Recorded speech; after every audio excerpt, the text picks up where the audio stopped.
Package in the mail, MSX games from Japan. Collecting without fail, those shoot 'em ups, and that's the plan. He doesn't just collect them, he also codes them too. Join us and we'll go on electric adventures with you. Hey YouTube, Electric Adventures here with my update video for May 2017. Sorry I haven't had many videos during the month. It's just, my work has been extremely busy. We went live with a big production system. I've just been too tired. Lots of kids things on, birthdays and family teas and things like that. Life comes first, as we call them, so I haven't been watching a lot of videos either. I have managed to do a bit of cleaning up in here, which is nice. It's getting even better. I even today bought some wheels to try and put on the pool table there, so it can be moved around and used. Sorry, one of my cats is wandering around over there. I did get a couple of interesting pickups though. This is one that I ordered way back in December. It's from MMT Technologies. There are two packages, two parts. Let's try and get the first one first. Right, so it is for my Amiga 2000 and it is a new graphics card. So it's a VA 2000, so it's actually quite a reasonably spec graphics card. I mean, nothing compared to obviously modern PC gaming cards. It also has the ability to mount an SD card as a hard drive as well, which is actually really useful. So it'll sort of modernise my Amiga 2000. Now you do, to take advantage of these graphics, you do need to have a driver loaded off a floppy, and then the software needs to support the the software level driver. So a lot of the productivity software on the Amiga would use that. Maybe some of the paint programs, I think. Now I can't remember the name of the big Amiga paint program, but anyway, that was supported as well. So, but you can't play normal, straight Amiga games on it, and it'll come out. And by the way, so it's got a HDMI output, so you get a lot higher resolution display and obviously a lot clearer display. But there is a secondary thing. It actually has this little feed-in header here. So this goes into one of the ISA slots, which is similar to old XT&AT PCs. And there's a second card. Now this one unfortunately came unassembled, so I haven't tried any of this because I'm going to need to assemble this. Sorry, the dog's barking at something. So this little separate card here, this goes into the actual video expansion slot on the Amiga 2000. And then we have a cable coming from this, so I'll have several surface mounted components that have got to go on there. I haven't done any surface mounted soldering before either. Okay, we'll go across here and connect up to the other one. This will allow original Amiga games to be played through the new graphics card, and thus the HDMI output. So it comes with all the pieces. There's a nice colourful ribbon cable and crimp connectors, so that part of it won't be too hard. But I said there are a number of surface mounted components. Seriously, every time I go and try and do something, bringing dogs and kids. Anyway, so quite excited to be able to get the chance to do that. I've been waiting for another thing to arrive before I've been able to try to assemble it, and that only arrived yesterday. It's a little magnifying solder station with an LED light ring and grip arms that are completely adjustable and everything like that. So it's got this cable, you can plug it into via USB to power it, or you can put batteries in it. It obviously has a secondary for screws, all the sponge for your soldering iron, and a soldering iron holder. I'll probably take that off because I've got a holder in my soldering station. But it's got two levels of magnification as well, and the light ring, which is most important. And I should be able to hold like the board there underneath the magnification to be able to try and solder those surface mounted components. So a very nice addition from China, didn't cost very much, just had to be very patient with the shipping time. Just also as another side, I'm not going to show it, It was my youngest daughter's birthday. She saved up some of her own money, we gave her some money, and she bought a Nintendo Switch. She got Zelda Breath of the Wild with it, and then used money from her grandmother to go and buy Mario Kart Deluxe. She's been having an absolute ball playing it. She played Zelda a little bit. It was a little bit hard for her to start with, and then she got the Mario Kart, played that for a bit, but then she got back into Zelda a bit more, and she's been playing that non-stop, so she's become a Zelda addict. By the way, this is Tabby. She's a very shy cat with a nice big fluffy tail. Also, another little pickup. This is actually something given to me by a friend. I'm a big Battlestar Galactica fan. I'm a big fan of all things sci-fi. And I did actually have a couple of figures back in the day. I'm sure I had a Centurion and a and I can't remember what Cylon. Sorry, a Cylon Centurion and a Cylon ship as a toy. I don't know what happened to them, but this is actually an original Battlestar Galactica, and it's Daggett, the robot dog. Very, very cool of my friend to give me that. Caught me by surprise. Also, so I'm looking at my list, otherwise I'll forget stuff. Off another friend I've been doing a couple of favours for. I got two things. I got a 13-inch arcade CRT, and it has the driver board. I'll try and show a picture up here. I haven't had a chance to try it. I'm hoping to be able to try it tomorrow if I get some time, and that's going to the next component I need to complete the build of that sit-down cocktail cabinet. So hopefully that works. He has offered, he's got 2 more tubes and a whole box of driver boards. So if that doesn't work, we've got other options to try. I've got to do a bit of wiring and stuff like that. I might be able to test it out in one of my other cabinets first.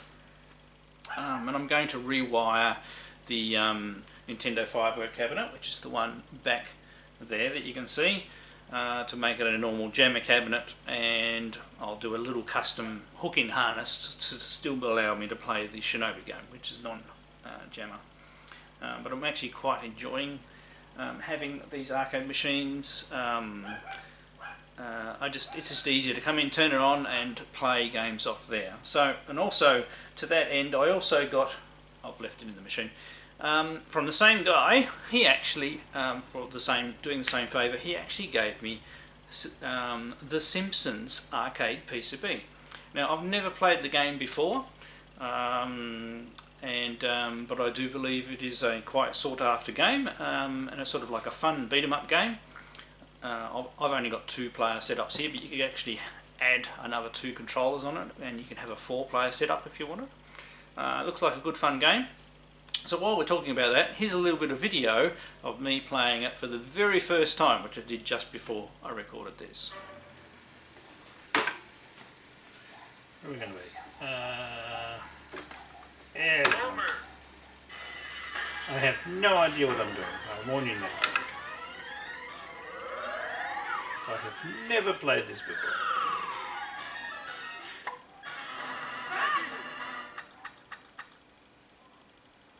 So, rescue Maggie.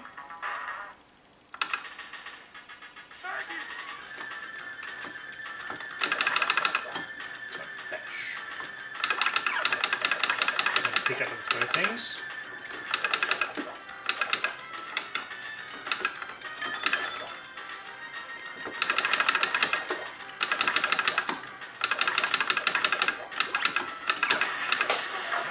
Oops.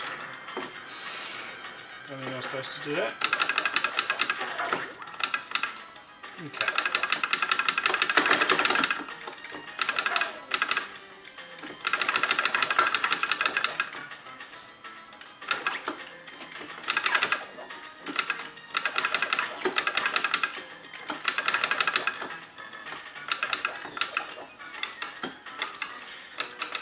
Okay, so 2 buttons. Instead of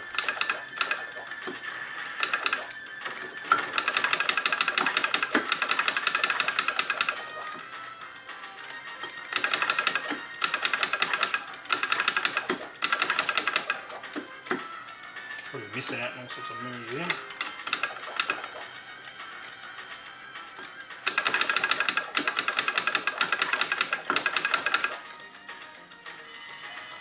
Look out.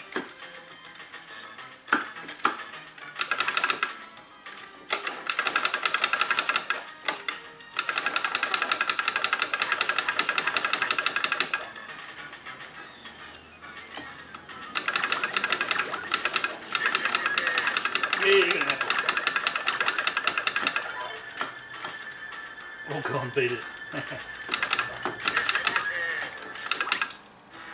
Uh-oh, what have we done?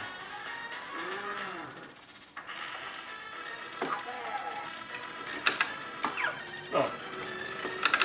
I'll take it. I was supposed to use that bowling ball to... I reckon this would be a good fun game playing multiplayer.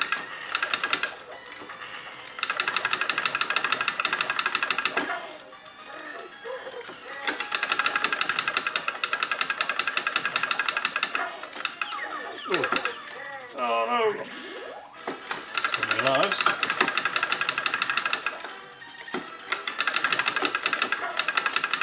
Oops, you gotta be careful of.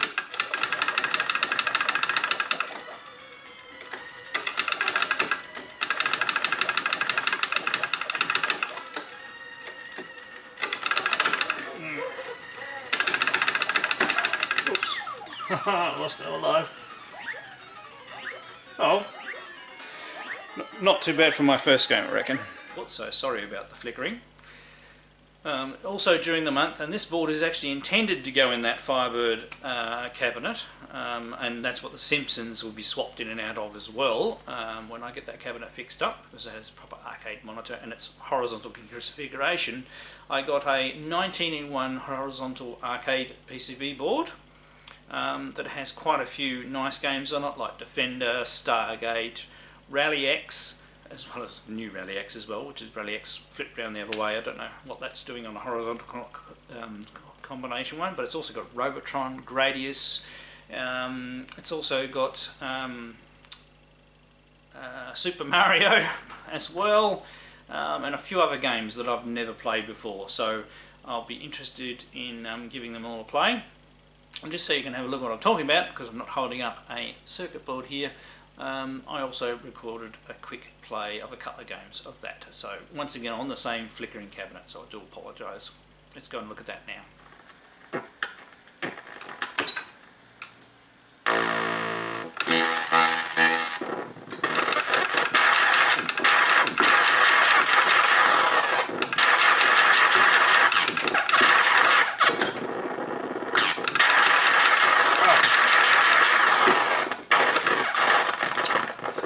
Reversing. Oh, sound effects are good.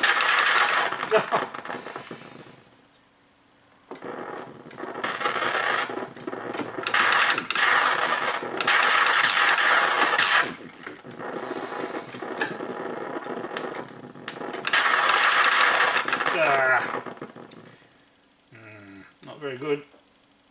I need more practice. Obviously got to get used to the controls. Let's try something else. Stack a bubbles, joust. Let's try that.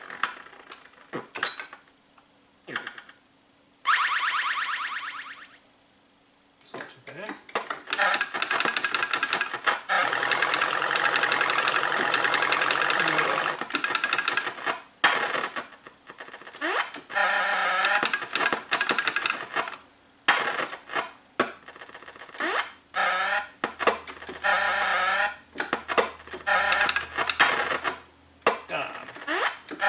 Sound effects a little distorted. That could be my sound amplifier.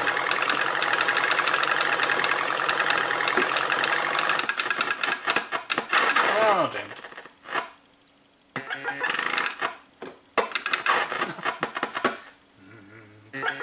Sound effects. Let's go get those egg.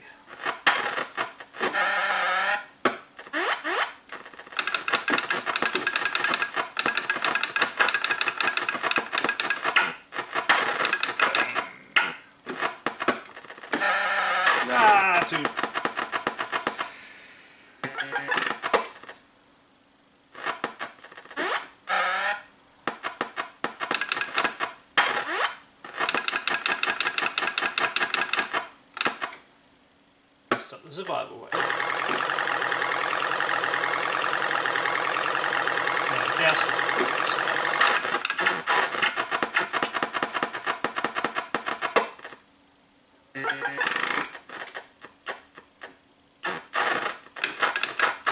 Ooh.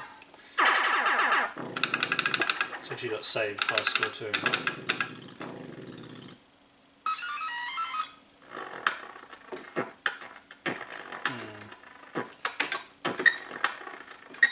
Well, look, we have to try that. Now you can have it in 2 joystick mode. Yeah.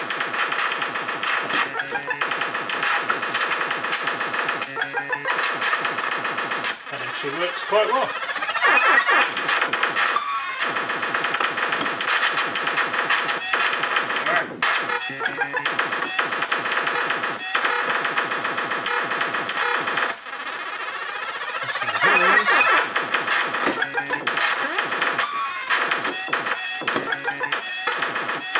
Oops. Happens.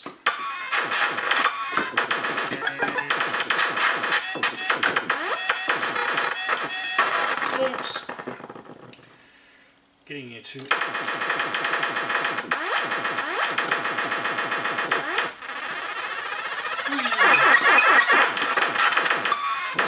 Bad. Ow. Oh, not too bad for a first go. Very nice, lot of games.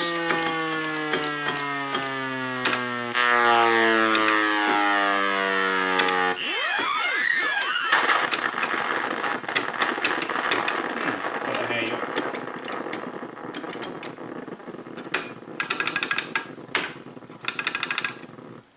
Move, select the letter far... oh, of course.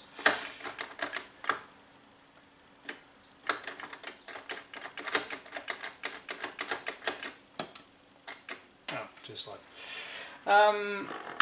nice, okay.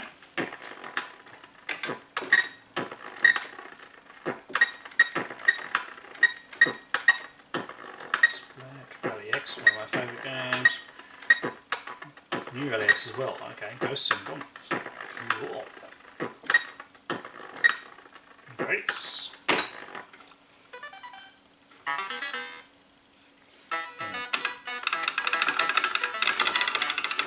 Button.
Oh, stupid person.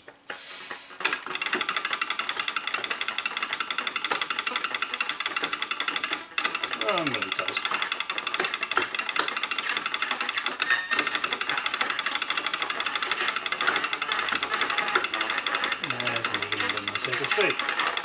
And dead. I'm just going to pause it. So, that's not too bad. Just need to work out the sound. Sound way actually better when I put it in the other cabinet. Alright, so no questions this month. I haven't been watching very many videos, so unfortunately I haven't been able to select one to answer. But I've chucked a couple of gameplays in this video, which I don't normally do. And now a bit of a homebrew update. I did actually get some time to finally work on my Nintendo game, which is Sydney Hunter and the Caverns of Death. I've got a short bit of video here for you, which basically shows the title screen and the music engine is working. I do actually have some gameplay and levels, parts of the pattern working, but I haven't made a video of it yet. But I just thought I'd give you a short, quick look at the title screen and how the music player is working.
Alright, so that's all for this month. It's only going to be a quick video. I do have some pickups which I've already recorded. They'll be coming out in a couple of days. Some more gameplay, some more MSX titles. And I've got a couple of things as I've been tidying up that I've found that I've never done gameplays for. So I'll probably be doing some videos on those. And just to explain, freight has more than doubled from Japan to Australia, so pickups from Japan I may know will still look, and if I find particular ones I'll get them, but they're definitely going to slow down. Bad exchange rate plus postage going up that much really makes it unaffordable, and I do have a pretty big collection, so I don't need to be getting stuff all the time. Also, I do believe the arcade stuff that I've got recently has,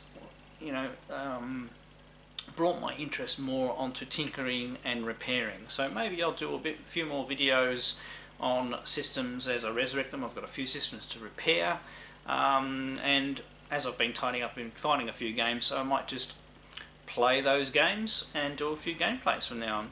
And I also really would like to get back to my Let's Make a Retro Game series, because I've gotten back in a programming mood and producing that, so that's to look forward to. Oh, and of course my A to Z of my Atari 8-bit, I haven't forgot about that as well, so we'll get back onto that later on this month as well. Alright, so I'm Electric Adventures, thanks to all my subscribers, thanks for watching, and I'll catch you next time.